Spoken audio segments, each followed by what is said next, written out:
Live from Washington, D.C., this is Balance of Power with Joe Mathieu.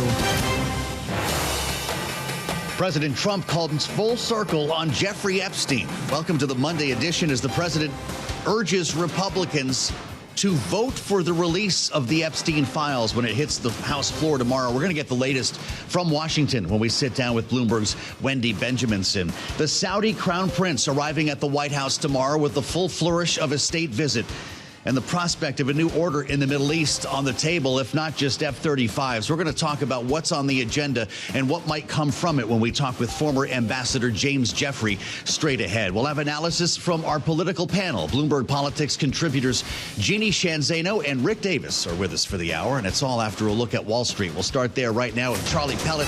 He's got latest on the markets live from World Headquarters in New York. Charlie? And I thank you very much, Joe Mathieu. Another leg lower for the U.S. equity market right now. Lots of red on this back to work Monday with the Dow, the S&P, NASDAQ all declining.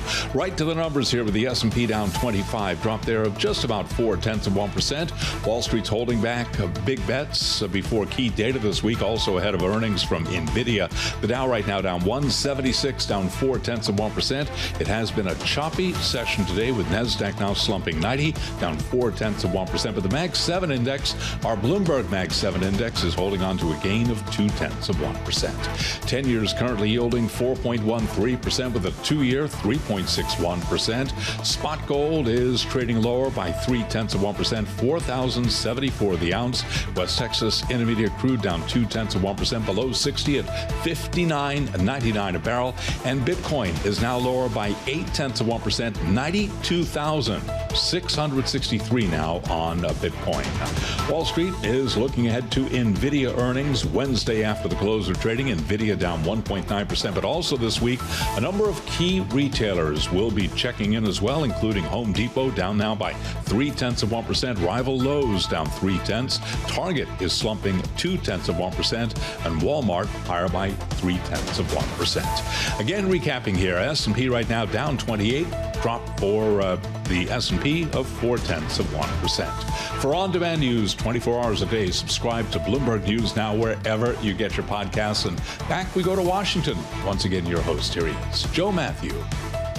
Back in the saddle today, Charlie Pellet. Thank you, Charlie. At World Headquarters in New York, he'll have more on the markets. In about 20 minutes' time, we'll get another update from Charlie here as we keep tabs on the Monday trade. Yeah, Monday bringing a lot of news, much of which broke over the weekend, including the president's 180 on the Jeffrey Epstein files. As we try to get to the bottom of all of this, and we'll be talking in a moment with Wendy Benjaminson. We'll bring you back to the Truth Social post. This hit on Sunday, as he said on Friday night aboard Air Force One to the fake news media, as he writes here, House Republicans should vote to release the Epstein files because, he says, we have nothing to hide. And it's time to move on from this Democrat hoax, he writes, perpetrated by radical left lunatics in order to deflect from the great success of the Republican Party. Knowing as well that only days earlier, Congresswoman Lauren Boebert was in the Situation Room at the White House for a high-stakes meeting with the president in which the administration tried to peel her off of the discharge petition. He was said to be playing phone tag with Nancy Mace to accomplish the same thing. He had a falling out with a dear friend and loyal politician named Marjorie Taylor Greene, you've likely heard of, all to keep this from happening. And so it's considered curious the president is now urging Republicans to vote for it. Ro Khanna, the Democrat on this bill, told us last week 40 to 50 Republicans could vote for it. Now we're hearing from Tom Massey it could be closer to 100. Rick Davis, our Bloomberg Politics contributor, suggesting it could be a unanimous vote in the House, which would make it very difficult for the Senate to ignore. So what's the calculus here? And is this new investigation into Democrats purported to be in the Epstein files the smokescreen for them ever being released? It's where we start our conversation with the aforementioned Wendy Benjaminson, Bloomberg News senior editor, who you want on that wall. She was on duty all weekend while this stuff broke, and it's great to see you. Thank you for going through the motions here. Yeah. Am I getting warmer, or has Donald Trump found religion on the Epstein files? You know, what you sort of said in the opening, it's really hard to tell with Donald Trump because he's either a bull careening into a china shop or he's playing four-dimensional chess. Okay. Like, I don't know. It could be that he's had it up to here. He's fed up. Yep. Just go ahead and release them. Perhaps he's either, and now I have sub-paragraphs here. Either he is confident that there's nothing incriminating that he did in there, or the House can say, go ahead and release the files. It may not pass the Senate. He may not sign it. Or the Justice Department can just say, wow, this is an ongoing investigation, and sorry, I can't release it. And then he would get what he wants. But that's more the four-dimensional chess thing here. But yes, the shift is absolutely remarkable. Also, remember, he took a shellacking in the elections, to quote President Obama a couple of weeks ago, where Democrats swept all the elections. Then, of course, they caved on the shutdown. But he's at a point where he's feeling a little bit with his back to the wall. And that's, when I think you have to watch for strange things to happen, like go ahead and release the files. Yeah. Also, his evolution on Nick Fuentes and the writing, maybe it's not an evolution, but his decision to weigh in on this. The funny thing about that was where his defense was, well, he came with Kanye West. It was like, okay. When you're explaining, as they say, but it's also happening against the backdrop of some very high-stakes real policy, with affordability being an issue here at home. Right. The Crown Prince of Saudi Arabia about to arrive for the full flourish of a state visit tomorrow, and the question of whether we're about to go to war in Venezuela. How do you rationalize all of these extremes? This is the way Donald Trump likes to operate, but it is just as you point out, this is a tremendous load on him. I mean, there is the Saudi visit alone should be weeks and weeks of prep for the president. The carrier group being staged off the coast of South America with who knows what going on. And remember, the Southcom commander quit over this a few weeks ago. So we're not really sure who's running things and how this is going. And then the Epstein files, and then the shutdown. And then, yes, the midterms, politically speaking, are right around the corner, even though they're a year away. But that is politically zero time. And if he doesn't successfully seize this affordability message, which the Democrats got right finally on last Tuesday, then he's looking at another shellacking next year. And so, yeah, this is a really tough time for him. Add the matter of recrafting the nation's healthcare system, and you might need a little extra time on your hands here. What's going to happen in Venezuela? Do we have any idea? The president said at one point he had decided effectively what to do, and then a headline over the weekend that you're well aware of, that he's open to sitting down with Maduro for talks. Is this all one big military deterrent that's supposed to bring Maduro to the table?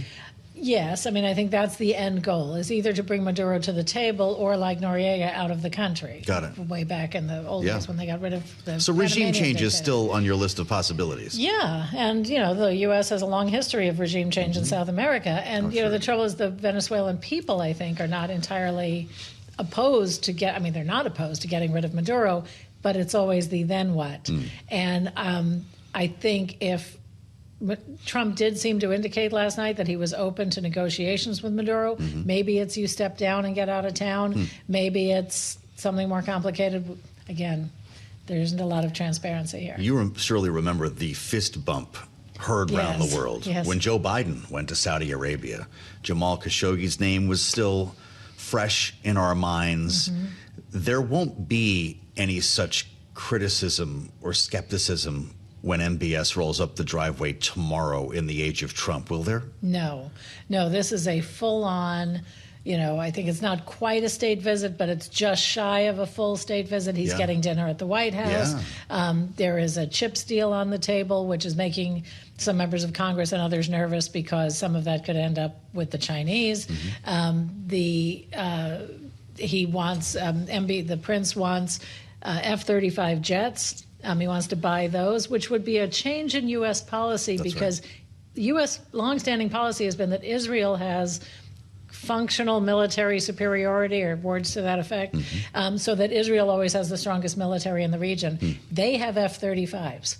And not only does the U.S. not want China to get the F-35 technology, it also then would put Saudi Arabia at not equal, but would raise up their military capabilities vis-a-vis Israel. MBS is not going to sign the Abraham Accords at this point. And so that's maybe the one point of tension between them. But otherwise, it's all a big deal. And quite remember, the Trump family has a real estate deal going in Saudi Arabia right now. Deep ties on a lot of levels here. Wendy, it's great to see you. Thank you. I hope you actually get to rest after your very newsy weekend. When you see these headlines cross the terminal and Bloomberg.com over the weekend, you know where they're coming from. Wendy Benjaminson, thank you. As we add the voice of experience in former Ambassador James Jeffrey, Distinguished Fellow at the Washington Institute for Near East Policy, former ambassador to Iraq and Turkey, former Deputy National Security Advisor and former Special Assistant, presidential envoy, I should say, to defeat ISIS. That was in the first Trump administration. He's a man who knows this region extremely well. And Ambassador, it's good to have you back. You were just listening to our conversation with Wendy Benjaminson. MBS will be at the White House by this time tomorrow. We're going to be listening in on a bilateral lunch that will presumably include some press. How are you viewing the stakes surrounding this visit, and what is in it for the United States? Thanks for having me on. The stakes are high, and a great deal is in it for the United States. We were talking about four-dimensional chess on the Epstein case domestically a moment ago. It's the same in the Middle East. While Saudi Arabia is a hugely important country in the region and for U.S. relations, this is even bigger than Saudi Arabia. It's locking in a regional security, trade, and diplomatic coalition that will build on the defeat first of Daesh, the Islamic State, about 7 years ago, and now the defeat of Iran, its proxy empire over the past 2 years, to allow the region finally to enjoy peace, prosperity, political independence, and allow the United States slowly to back out of the region. So lots at stake. The Saudis, like the Israelis, like the Turks, like a couple of other countries, are central to it. Trump is pushing forward on all of these fronts. And what does Saudi Arabia get out of this visit, Ambassador? First of all, acknowledgement. This is almost a state visit, although technically the Crown Prince is the Crown Prince, not the King. The King is still there. But he's also getting to build on the Biden fist bump forgiveness for the Khashoggi case. But more importantly, he needs economic coordination. He needs U.S. investment. He has promised $600 billion in Saudi investment in the U.S., and that's a good deal for Saudi Arabia, given the way our economy is cooking. But also, he wants progress on a pathway, that's the word we're using now, to a Palestinian state. That is a requirement before the Abraham Accords. He wants a nuclear accord. He wants a deal like we just gave to the state of Qatar, that is an executive order stipulating that any attack on Saudi Arabia or attack on its territorial integrity would be seen as an attack on the United States. That's what the Qataris just got. The Saudis will want that too. They will probably get something like it. They'll probably get something like it. How about F-35 fighter jets? I think that there'll have to be more progress on the Abraham Accords and more assuaging of the Israelis. As Wendy said, the Israeli military advantage is a critical part of our relationship with Israel and the whole region. But, for example, the Israelis use a lot of F-16s. Other countries in the region have F-16s. There are ways to work this, but it is sensitive and it's delicate. When the president was in Riyadh in May, Ambassador, he said, talking about MBS, remember there was this big love fest. The president brought a number of executives with him from the United States, and he said, I like him a lot. I like him too much. What do you think he meant by that? It's a riff on how you hear a lot of people in the Middle East who are native Arab speakers use very. We hear this all the time, and Trump along the way has picked it up and was using it back. But what he means is, this is my guy. You know, he had the new president of Syria with him in the Oval Office quite recently, Ambassador, and that raised a lot of eyebrows. It's not something that we would have even considered a couple of months ago, as this was an individual involved in a Syrian a branch of al-Qaeda. How does that inform this meeting tomorrow? Very much, because Syria is another critical piece, and here Trump has, by embracing, literally, al-Shara, formerly al-Julani, he's signaling how important Syria and Syrian involvement in this growing region-wide coalition is. I worked indirectly with al-Shara in the first Trump administration. He was fighting the real bad guys, the Islamic State, as early as 2016. Importantly, he was also fighting the Russians, Iran, and Assad. So he might have been a former terrorist, but he was a former terrorist who was effectively on our side. And we have honored that with his visit to the United States last week. Does a global deal, to the extent that you're describing, involving potentially investment here, direct foreign investment, fighter jets, maybe even more than that, Ambassador, make the United States safer? Yes. First of all, we've remained safe, all in all, since the 1940s by the same recipe, which is keep the global Eurasian island free of domination by a single power or a coalition that is hostile to us by working by, with, and through other countries, be it China and France and Britain in World War II, be it the NATO alliance, be it our friends in the Middle East. This allows us, with only 3% of our gross national product going to defense, to maintain a relatively stable world and that is secure and peaceful, not only for the American people, but for people all around the world. And that's a huge plus for global development, for economic trade, and everything else that's important to the American family. You mentioned in the outset a Palestinian state and the extent to which Saudi Arabia would like to engage the U.S. on this. Where's Donald Trump's head here? He's spoken around this issue a bit, knowing, of course, what has transpired in Gaza. That's something that MBS is not very fond of, is he? He's not fond of the terrible deprivations of the Gazan people, but he's very happy that one of Iran's major arms, Hamas, has been defeated. And he will be happy if President Trump continues pushing for, in the language we're using in our latest diplomatic statements, is a pathway to a Palestinian state. That's not a Palestinian state, and that has made the Israelis nervous, or at least some Israelis, but nonetheless, it's where Trump is now, and it will help him in these meetings tomorrow with the Crown Prince. How long is that pathway? Is that beyond this president's tenure? Well, we started 30 years ago with the Oslo Accords. And we came very close in 2000, in the view of then President Clinton. The fault was the Palestinian leader, Yasser Arafat, who could not take a deal when one was offered. The overall question is, are the Palestinians really, in their hearts, willing to accept a Jewish Israel as a neighbor? And that question has not been finally answered. We also need to know if all Israelis are willing to let the West Bank eventually be on a pathway to a separate state, given the claims of settlers. So there's several things at play here. But nonetheless, President Trump is pushing this, as all presidents have before him. I'm really glad we could have this conversation ahead of the visit, Ambassador. Good to see you. James Jeffrey, Distinguished Fellow, Washington Institute for Near East Policy, and a voice of experience in the region. He's been in the room. We'll assemble our political panel next, only here on Balance of Power on Bloomberg. Live from Washington here on Bloomberg TV and radio, with our eyes, of course, on the Caribbean, where they have been for the past couple of months at this point, knowing now as well that the largest aircraft carrier in the world has arrived in the region, the USS Gerald Ford, which comes with it a massive strike group that adds to the already large armada that's been assembled off the coast of this nation.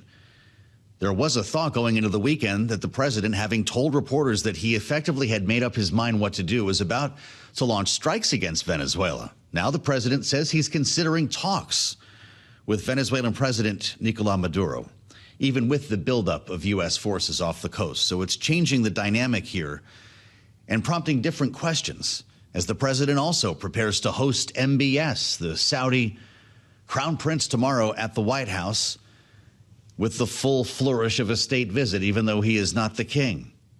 Now, we've also got the vote when it comes to releasing the Epstein files tomorrow in the House, and the president taking a 180 on this to tell Republicans to vote for the measure.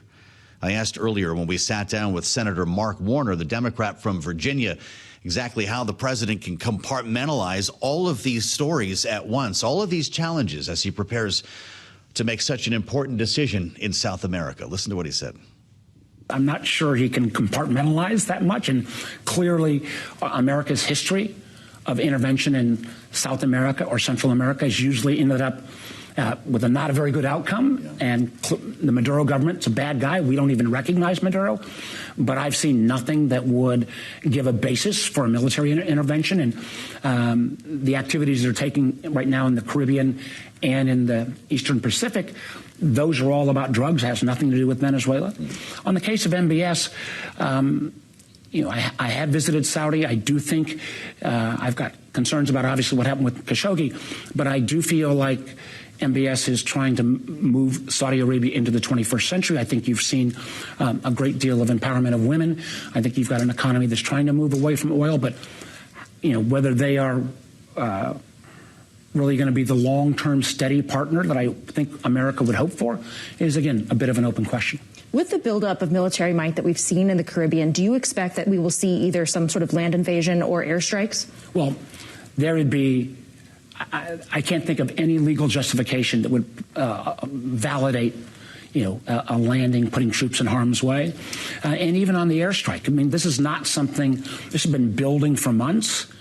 If the president's going to take action, I think it is absolutely obligatory that he would brief Congress. This is not something that would happen out of the blue in some other part of the world where, the president has to act very quickly and then brief Congress after the fact. Since this has been about, appears to be a pressure campaign on Maduro, he must keep Congress informed. This is why it has, of course, been a big conversation on Capitol Hill regarding a potential War Powers Act, but those votes have so far failed. You can hear our full conversation, by the way. I was talking to Senator Mark Warner alongside Laura Davison for the late edition of Balance of Power. Join us at 5 p.m. Eastern time to hear more of what he had to say about all the stories we're managing here. As we assemble our political panel, Bloomberg Politics contributors Jeanne Zaino and Rick Davis are with us. Jeanne is our Democratic analyst and democracy visiting fellow at Harvard Kennedy School's Ash Center. Rick is our Republican strategist and partner at Stonecourt Capital. Jeanne, what do you make of these different headlines? We're putting more firepower in the region than one would need effectively to defeat Venezuela in a military head-to-head. But the president now also saying Venezuela would like to talk and that the U.S., quote, may be having some discussions, unquote, with Maduro. Where are we in this saga? Yeah, I think where we are is I think we see the Secretary of State sort of playing Vice President Dick Cheney vis-a-vis Iraq 2001. President Trump earlier this year wanted to and did talk to Venezuela about potentially easing up on the U.S. pressure. In exchange, Maduro would stop selling to China and open up the oil markets to the U.S. By all accounts, it was the Secretary of State who poo-pooed that idea and said, no, we need regime change there. So I think what we're seeing is the president sort of waffling between advice and pressure from the Secretary of State, who for ideological and other reasons has long wanted regime change in Venezuela, and the president's own instincts to deal with this as a business investment, as a deal he can make with Maduro. And I think these two things are sort of clashing in the president's mind. And I don't think we know yet who will win out. But for my view, I think the president's view should win out. I think a deal is far better than is an attempt at regime change, as we've been there before, and it doesn't turn out well for the U.S. Rick, would we turn the biggest carrier strike group out of the Mediterranean and into the Caribbean to simply add pressure for someone like Maduro to have talks with the president? What do you think is at work here? Well, it's certainly a hallmark of Donald Trump's leadership. He isn't afraid to break eggs and redirect a massive maritime militia like this into this region. And it kind of reminds me a little bit about one of my favorite presidents, Teddy Roosevelt. Talk softly, but carry a big stick. Obviously, Donald Trump's barely talking at all about his plans for Venezuela, but he's got the biggest stick I think we could have ever put together floating outside the waters of Venezuela right now. So he's clearly got a plan. He's obviously not talking to Senator Warner about it, as was pretty clear. But I think we got to let this play out. Look, Maduro is an illegitimate head of state. He lost election after election. He is only there to repress his people and to benefit from the cocaine trade. Studies have been done over time that basically brands him as a cartel leader, not a nation builder. And so I don't think we ought to shed a tear for what's going on with his administration there. He's called up his troops. And I think if you were a betting man, you would probably think the poly markets would give advantage to the U.S. I should think so. The cartel that we are alleging Maduro is the head of, in this case, Jeanne, is going to be designated, according to the State Department, as a foreign terrorist organization. That will be effective on November 21st. Is that open season at that point if Maduro doesn't leave? Yeah, it does set the stage. And by the way, Joe, you didn't play, but Maduro over the weekend singing Imagine by John Lennon in one of his speeches is really a classic. Yeah, it's really a classic. I think it does. It puts certainly more pressure on the Maduro regime, but I don't think we can underestimate what is going on here. A month ago, there was a meeting of the World Bank, the IMF, Barclays, some of the big hedge funds and others in Washington, D.C. The focus of discussion was how can we get into Venezuela once we see regime change? This harkens again right back to discussions Dick Cheney was having about what can we do in Iraq in terms of oil once we get rid of Saddam Hussein. This is the conversation going on. Donald Trump's instinct is to make a deal with Maduro. Secretary Rubio's is regime change. And I think we don't know yet what is going to happen. And by the way, while this is... I think Jeanne might be having a little trouble with the connection there. We'll work on that. Rick, I've asked you this before. This so-called covert CIA operation that the president acknowledged when asked about it by a reporter on the ground, they say, in Venezuela, is doing what right now? Are they tracking drug shipments to port, which leads us to bomb these alleged drug boats? Are they mapping targets for airstrikes? Or is it all of the above? Oh, I think only the imagination can, run wild when thinking about what these soft operators are doing, if indeed they are in Venezuela. We have to believe the administration when they tell us these things.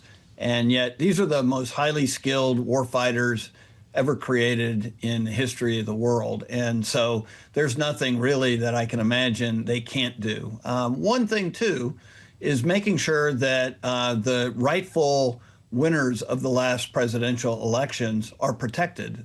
These folks have been basically hunted ever since the election because they represent the future of Venezuela, which is a big problem for Maduro. So the hope that I would have is the first order of events is to ensure that the future succession of democratic leadership is safe and secure, so that regardless of what happens to Maduro, you have a leadership in that country that will allow people to pursue their self-interest and really help build a nation that we could do business with. Well, knowing that much more of the drug trade is flowing through Mexico or originating even in Mexico than it is coming from Venezuela, Rick, do we simply chalk this up as Claudia Sheinbaum knowing how to create a good relationship with Donald Trump? Or is Venezuela potentially a playbook for Mexico? I think Mexico has actually done a pretty impressive job of avoiding controversy with the Trump administration, and yet at the same time pursuing their own self-interest, both with tariffs and border and immigration and other very thorny topics. And so Venezuela could really take a lesson from the Sheinbaum administration and the deft diplomacy. Doesn't mean she's always right, but she's handling it in a very, very professional way. I don't think there's any going back to any kind of normal relationship with any democratic country if you're Maduro. He has violated every international law that there is to violate. He's repressed his people. He's driven a lot of immigration into the United States from Venezuela. He continues to pollute the world with his drugs and benefit from it. He deserves to go. Well, he may be, and we're going to find out together if the president, in fact, has made this decision. Rick, thank you. Rick Davis, and there's Jeanne, Zaino, Bloomberg Politics contributors, always our favorite panel here on a Monday, and we thank you for the insights. I'm Joe Mathieu in Washington. Thanks for being with us on Balance of Power. This is Bloomberg. Bitcoin has all of our attention today as the chart just looks broken. We talked about Bitcoin with Mike McGlone next week, and I think we've got to do it again. Down $870 right now, about 1% to fall back below $93,000. And if you're a technician, this is a problem. If you're an investor who bought at 120 something, well, this is an even bigger problem. Mike McGlone covers commodities for us at Bloomberg Intelligence, our senior commodity strategist, and therefore owns the Bitcoin beat. It's great to see you, Mike, and I'm just trying to figure this out here. If we take a look at what's happening with gold today, it's still holding above $4,000 an ounce. So is Bitcoin the store of value we thought it was? No, unfortunately. We're finding out it has a much higher correlation to the stock market, which some people consider a store of value, but it got way too expensive. And Joe, I really appreciate you putting Bitcoin and gold in the same sentence, because my old mantra used to be, well, you can't really hold gold anymore without some Bitcoin in that space with the word going digital. But sometimes it's better to overweight gold. And that's been the case since last year, certainly since Mr. Trump was elected and since ETFs were launched. So right now, Bitcoin's hovering around 92,000. It was up 34% on the year. Now it's down. The key question is, was it due into the end of the year? I think it's going to go a lot lower, unfortunately. I don't think it's going to stay above 100,000, and it could bring a lot of things down with it. And one key indicator for that is the ounces of gold equal to one Bitcoin. It's been a great leading indicator. It's just broken down through key support. Right now, it's about 22.7. The high was 35, and key support was 25. So it's breaking down. And Joe, also, Keith, remember, it's the end of the year. Potentially, this is the time of year we get position squaring and people hitting stops. I'll end with one key thing. The Bloomberg Galaxy Crypto Index was up about 30% on the year. Now it's down about 12% a year. So hitting stops. Wow. How much do we need to worry about the technical factors here? Is there support in the 70,000 or 77,000 range here, Mike, or is the chart broken to the point where it doesn't matter now? Well, it's always going to matter. We initially bounced from 100,000. I think the next key level is around 84,000. But the key thing is that we have to talk about technicals because there's no fundamental underlying. There's no basis. Like, I mean, I trade crypto dollars. There's a basis. I trade crude oil futures, and there's a basis. There's nothing in these 27 million cryptos. And I think that's what's happening, Joe. We're finding out, yes, a lot of this was pie in the sky hubris, and now we're getting towards the realization that it's just potentially a start of a bear market. And Bitcoin's a big one, but here's the key thing to remember. There was only one in 2009, and now there's about 27 million of them. Unlimited supply of these things.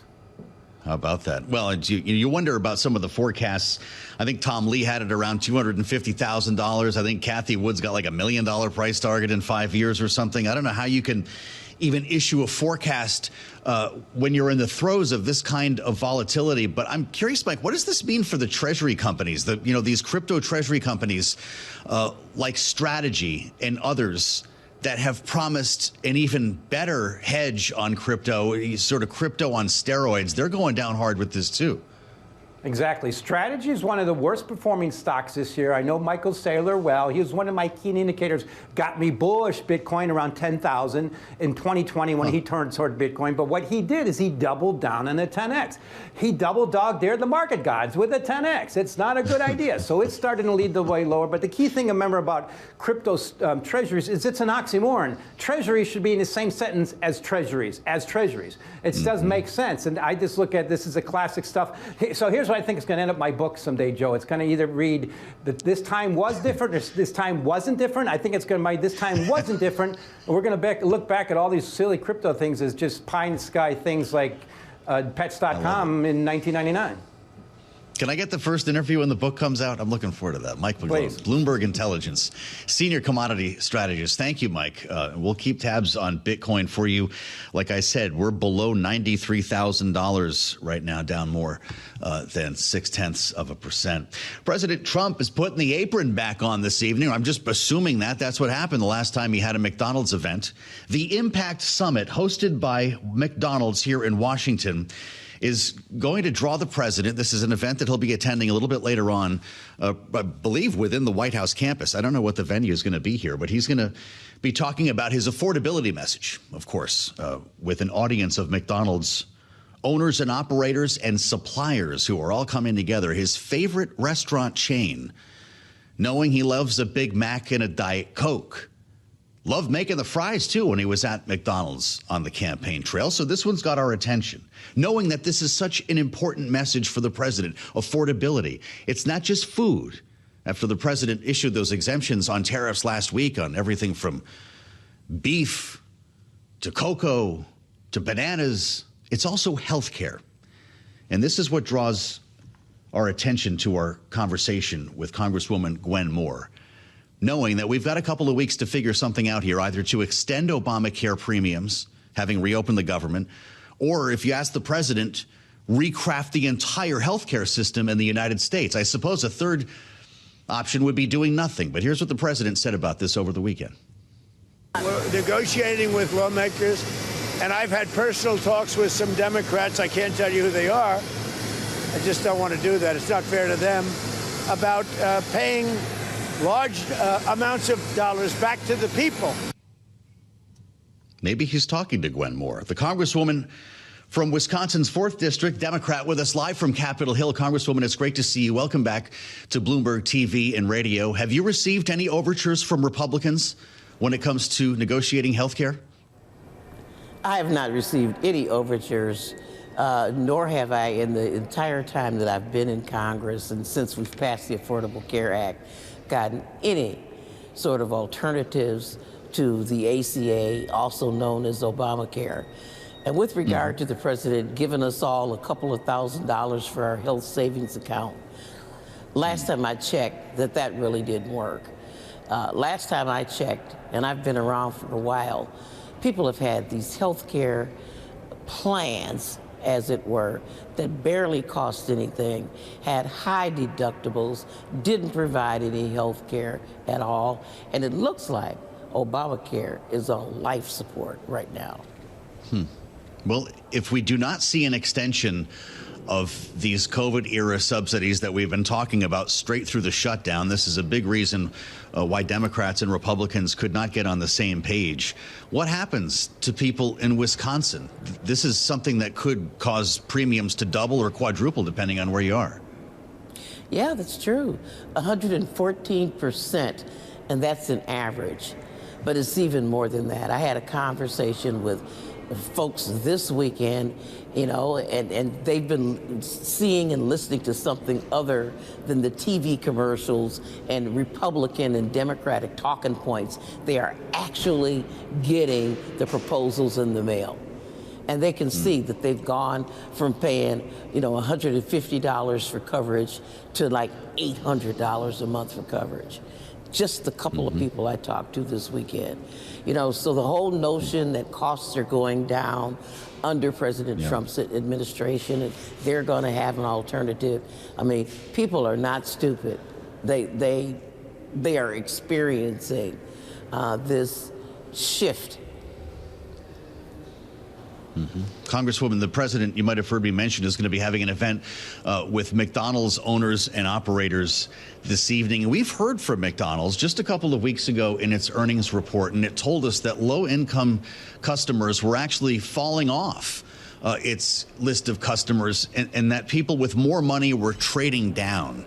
If we're in a world now, I don't know if you prefer an extra value meal or the dollar menu at McDonald's, Congresswoman, but if we're in a world where low-income people are not able to afford a $1 meal or whatever it costs for an extra value meal at McDonald's, what does that tell us about where we are here in the affordability conversation? The extra value meals are no longer an extra value You know, of course, I fed my kids, my grandkids on McDonald's. And I mean, this is one of the canaries in the coal mine. When you can't afford to just drive through without being concerned that you're spending your kids' lunch money for the whole week when you drive through one time. You know, that's a measurement of people's well-being. People don't have to discern whether or not they can afford a lobster. When you can't take your kids drive through McDonald's, you know you're in trouble. Well, that might be where we are here, depending on how this all works out. Congresswoman, the president is putting exemptions on certain food items when it comes to tariffs. If you're with us on Bloomberg TV, you can see him reaching out of the drive-through window there from the campaign trail. What are we going to see happen to prices when it comes to food and energy in the weeks ahead? Well, price volatility, the way it goes, I don't know that people are going to experience those drops right away. You know, a lot of these tariffs have been baked into the economy. I have one vendor in my district, and I won't mention the name, but they bought some equipment to expand their business. Those tariffs have been paid, and they've already had to either pay them or bake them into the price of their product. I mean, you can't just hit the undo button on everything. And I think that that's where we are. Our farmers in Wisconsin, I represent Milwaukee, but I'm very sensitive to the farm-to-table catastrophe. Our farmers have completely lost all their markets for their soybeans to China. You can't just hit the undo button and snap your fingers and have that return. You know, the next vote you might take, from what we understand, is on this discharge petition to release the Epstein files, Congresswoman. The president has turned a 180 on this to tell Republicans to vote for it. So this could pass, we understand, with a pretty remarkable vote tomorrow. I'm wondering if you expect a unanimous result and to what extent this has hit your conference as a Democrat. Well, I can tell you, if the president has told Republicans to vote for it, I'm sure they will. Of course, this is a defensive tactic on his part, because what he'll do is he'll say that, oh, we're investigating this thing. We're looking at what Democrats, Larry Summers or Bill Clinton has done. We're investigating it. So therefore, the Justice Department just can't release the information. You know, the bottom line is that the President of the United States does not want his relationship with Epstein, which, you know, is extensive and over long periods of time and is at least embarrassing to come out. Well, we'll have a lot more to learn about this, I guess, in the days ahead, Congresswoman. That's Gwen Moore, live on Capitol Hill, the Democrat from Milwaukee, Wisconsin's 4th District, talking with us live here on Bloomberg TV and radio. We should mention Larry Summers is a paid contributor to Bloomberg TV. And we'll have a lot more on this conversation as we move forward here. Bloomberg Business Week Daily is straight ahead, coming up at the top of the hour at 2 o'clock. And we'll meet you back here for the late edition of Balance of Power at 5 p.m. Eastern. Join us for our full conversation with Virginia Democratic Senator Mark Warner, only here on Bloomberg TV and radio.